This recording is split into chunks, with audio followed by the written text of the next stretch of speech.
Recording in progress. Good evening, I am Dr. Anjana Thomas from Chettinad Hospital and Research Institute, here to present a case report on Lemmel syndrome. Introduction. Periampullary duodenal diverticulum arising from medial aspect of second part of duodenum, causing compression of intrapancreatic common bile duct, that is the distal CBD, resulting in the upstream dilatation common bile duct proximally. Approximately 70% of PDD is located 2 to 3 cm proximal to ampulla of Vater. There is no evidence of choledocholithesis or periampullary mass.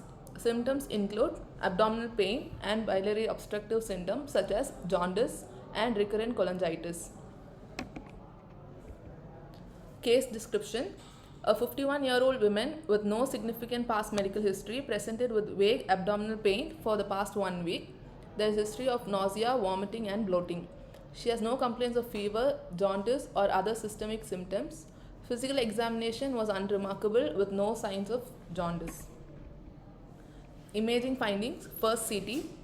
CT features of a duodenal diverticulum arising from medial aspect of second part of duodenum, compressing the distal CBD with dilatation of the proximal CBD. Minimal central intrahepatic biliary radical dilatation is present. Common bile duct appears dilated. Gallbladder appears slightly over-distended. In the second image, there shows a suspicious cystic lesion with small air foci seen near ampulla region, likely diverticulum, suggested CECT and MRCP for further correlation. In MRCP, duodenal diverticulum is noted in the medial aspect of D2 segment, causing mass effect over distal common bile duct, resulting in upstream dilatation with minimal central intrahepatic biliary radical dilatation, also known as the Lemmel syndrome. Now coming to discussion. Duodenal diverticula are diverticula representing extraluminal mucosal outpouchings devoid of muscle layer. Mostly, that is up to 75%, are located in the second part of duodenum along the medial wall adjacent to the ampulla of Vater. When the diverticulum is within 2 to 3 cm from the ampulla of Vater, it is called as periampullary diverticulum. Diverticulum containing the papilla, intradiverticular papilla, is also named as ampullary diverticula, whereas diverticulum not containing the papilla is often referred as juxtapapillary or juxtaampullary duodenal diverticulum. The majority of periampullary diverticula are incidentally found and are asymptomatic, but occasionally can cause complications too. Non-biliopancreatic complications include diverticulitis, hemorrhage, perforation or fistula formation. Biliopancreatic complications include bile duct stone formation, biliary obstruction, cholangitis and pancreatitis. Obstructive jaundice from a periampullary duodenal diverticulum is also known as Lemmel syndrome. On fluoroscopic exam after barium ingestion, duodenal diverticulum can be seen as an outpouching from the medial wall of the second portion of the duodenum.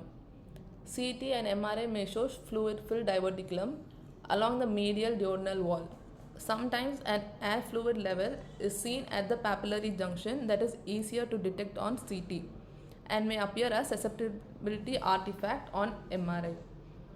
CT is useful modality but difficult to differentiate a small fluid-filled diverticulum and can be difficult to differentiate from an ampullary mass or cyst on imaging.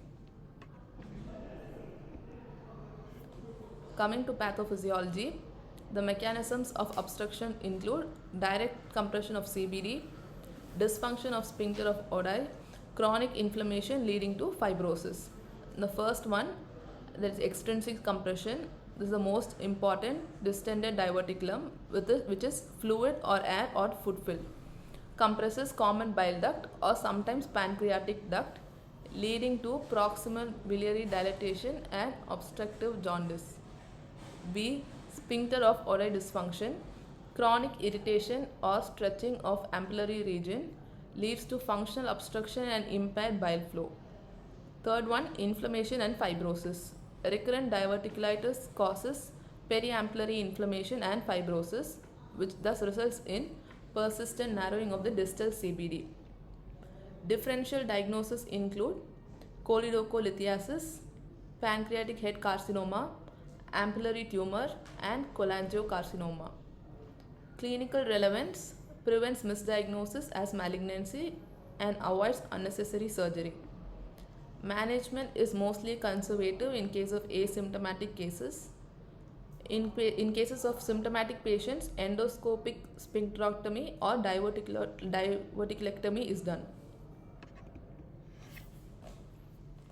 Now to conclude, Lemmel syndrome is a rare cause of obstructive jaundice that should be included in the differential diagnosis of biliary obstruction when PAD is present. Awareness of its imaging features on CT and MRCP is essential for accurate diagnosis. Thus, the radiologists play a key role in identifying periampullary diverticula and differentiating them from more serious pathologies, thereby guiding appropriate management. Thank you.